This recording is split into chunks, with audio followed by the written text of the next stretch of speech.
안녕하세요. 펀드매직입니다. 미국채 금리가 하락을 하면서 다행히도 2023년을 이제 플러스 4.5%로 마감한 카카오페이 증권의 영리한 펀드 이제 12월 보고서를 좀 소개해 드리도록 하겠습니다.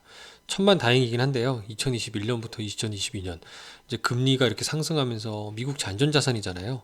금리가 이렇게 상승하니까 가격이 크게 큰 폭으로 하락을 했는데 한 해에 마이너스 10% 하락을 했는데 그 이듬해 반등한 게 5%가 남짓이 안 됩니다. 올해도 이 정도 성과를 내면서 과거 낙폭에 대해서 다 반등이 나올까요? 가장 궁금한 2024년을 맞은 상황이기도 합니다.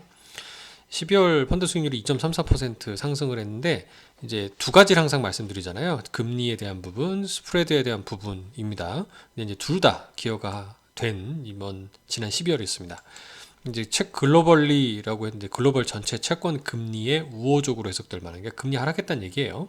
그리고 자본 차익 부분도 영향을 미쳤다. 요즘 안 보이니까 크게 이제 띄워보면 채권 금리에 우호적으로 해석될 만한 매크로 요인이 다소 확인되었다. 물가가 예를 들어서 좀 하락했다라든가 이런 부분 그게 가장 컸던 거예요. 11월 초에. 그래서 자본 차익도 펀드 성과에 긍정적으로 작용했다라는 것도 이제 스프레드가 축소되었기 때문에 라고 해석을 할 수가 있습니다.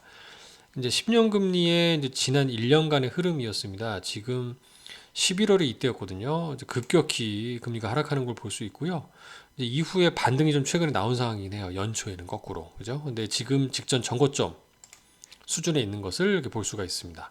근데 이게 추세적으로 다시 딛고 반등하면 기술적으로 봤을 때 이제 당분간은 이 박스권으로 금리가 조금 이렇게 오르락내리락하는 국면으로 가지 않을까라는 생각도 일부 해볼 수 있습니다. 왜냐하면 지금 전쟁도 있고요. 혹시라도 유가가 좀 크게 반등하면서 에너지가를 비롯해서 물가 상승 압력을 주는 요인들이 아직도 좀 잠재적으로 있기 때문인데요.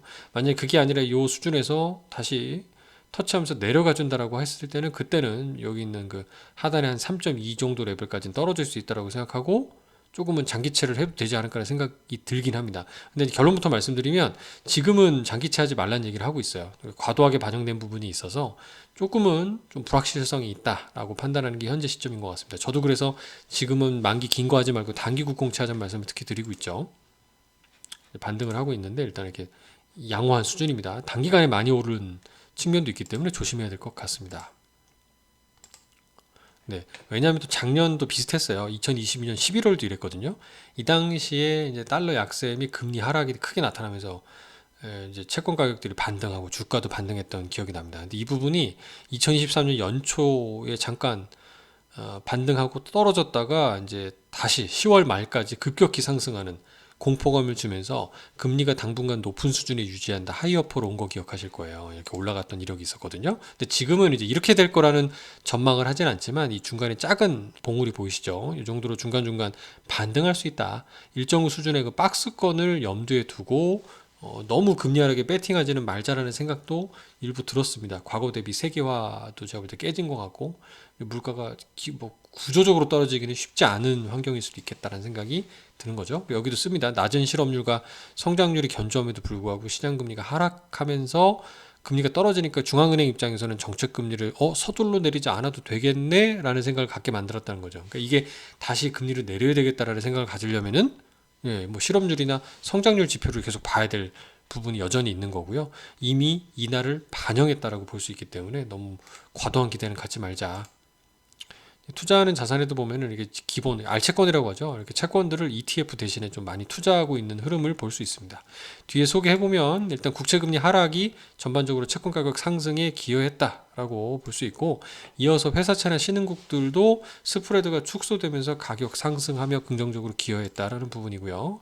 향후 운용 계획상에는 현재 듀레이션을 일단 유지하겠다. 근데 이 듀레이션은 당초 알 수 없는 거예요. 그래서 제가 잘 찾아보니까 정확하지는 않은데 한 3년 중반, 4년이 조금 안 되는 수준으로 보입니다. 그래서 일반적인 미국채나 투자 등급 채권보다 좀 약간 짧은 스타일인 것 같고요. 대신 금리가 반등하면 추가 매수를 대응한다고 하고 있고요. 이자 수익 때문에 회사채에도 직접 투자하고 있다는 걸 앞서 포트에서 좀 보여드린 것 같습니다. 일단 올해는 조금 반등하면 좋은 성과를 냈으면 좋겠습니다. 감사합니다.